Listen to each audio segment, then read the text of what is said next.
depends on the crust that you want to have. So we have our cookie crumbs, or our graham cracker crumbs in there, our brown sugar, and our melted butter over here.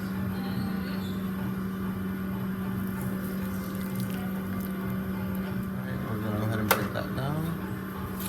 So what we're going to do is just make sure, you know, everything gets incorporated, everything looks nice and wet. So that way when you're actually pressing it into the crust, that you do get a nice thick crust everywhere.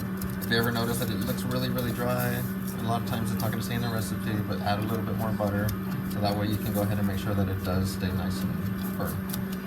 Because if it's too crumbly, once you actually try to take it out of the pan, you're going to notice that it just kind of just crumbles everywhere. Just add a little bit more butter. Don't go too overboard and make it really, really wet, but it should almost be like wet sand. And if you don't want to use brown sugar, you can also use just your regular granulated. Just depends on the flavor that you want from the crust. And what's nice about these pans, you don't have to grease it. The more that you use them, the easier they're going to get to go ahead and take off. And I mean, I just used this one yesterday. I'll just kind of press it down. Just make sure it evenly kind of coats the bottom.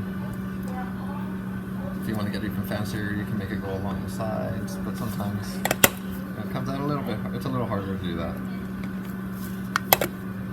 What I've even used is like the bottom of a bowl, just to kind of really pack it down, because we want to make sure it's not loose.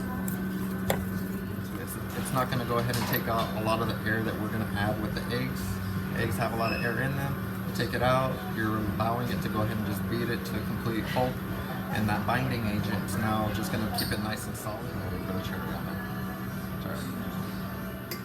Okay, so we have 3/4 of a cup of sugar. Where was I at? And the sour cream.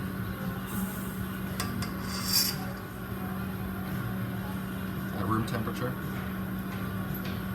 Sour cream in here. We're going to go ahead and mix this. And then you're going to see it's on a medium speed for about 3 minutes. We're really trying to beat the cream cheese, soften it up, so that way it's not so, you don't have those thick pieces of cream cheese still left out. So we're just trying to make it nice and smooth. And then, as opposed to going straight to medium, I like to get everything blended and then just kind of work my way up, so that way it starts to kind of get everything together. I just want this to fall. It's a lot better than... I'm gonna get some of this off.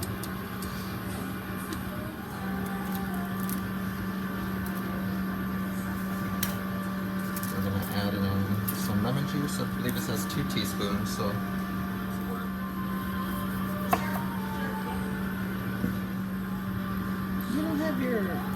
Yeah, you don't want to have too sour of a flavor in there.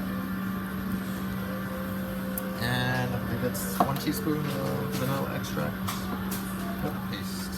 I usually get the paste because it leaves a lot of those little specks of the vanilla bean in there, so nice. Makes it look really, really nice. Do you measure that differently, the paste? No, it's the same. It's measured the same as the liquid? Sell that? Sure, no. Okay, we're going to go ahead and add our eggs, vanilla, and lemon.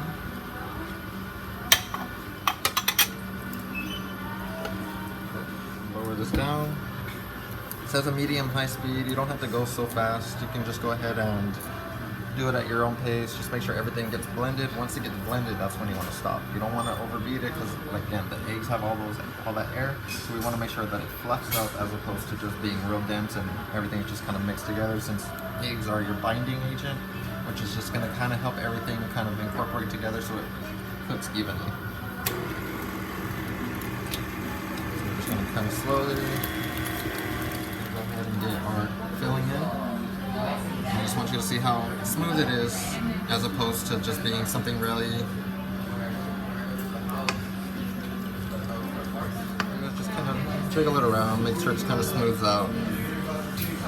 Little bubbles start coming up to the top, so we're trying to get a little bit of that air out, so that way it prevents those cracks as well, because once those bubbles start coming up to the surface, it's going to go ahead and split the cheesecake because it's looking to try to get out.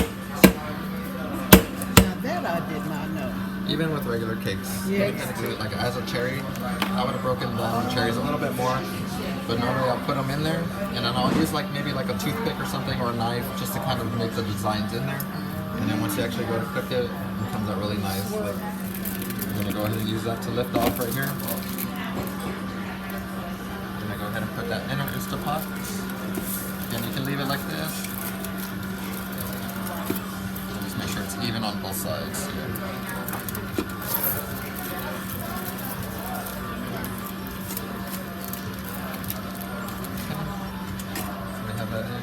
We're going to make sure our lid is on sealing, which just means it's keeping all the pressure in there. When we have it on venting, that's when we're actually allowing the pressure to come out. We're forcing it out. So we just want to make sure it's on seal.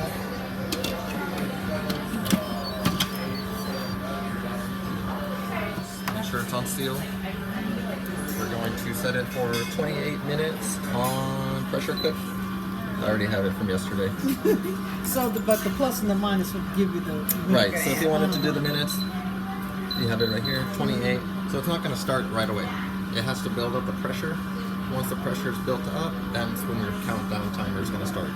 So don't think that, you know, right from the 20, you're like, it's already been 28 minutes. Like, why isn't it done yet? Why does it still only say like 15 on there? Like, it's got to build up the pressure first before it starts to actually cook it. Flame on the very bottom, so it's heating up that coil that's in there. So just make sure that I've had people call, say like, do we put water below the pot? It's like, no, because that's going to short it out. That's where you're going to run into problems. So you want to make sure the water only goes inside that insert, not on the very bottom, because I think it's like a water bath. I hate cooking it in the stove, so this just might be learned the how to do answer. I just learned how to do it on the stove so Oh, much really? that Yeah, that's the only way I think of rice. a lot of times go ahead and mix our sour cream and powdered sugar here.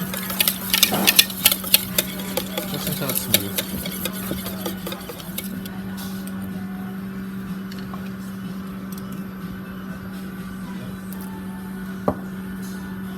Again, this would be where I put on the paste. Yeah. Just one thin layer. I know that's not too thin, but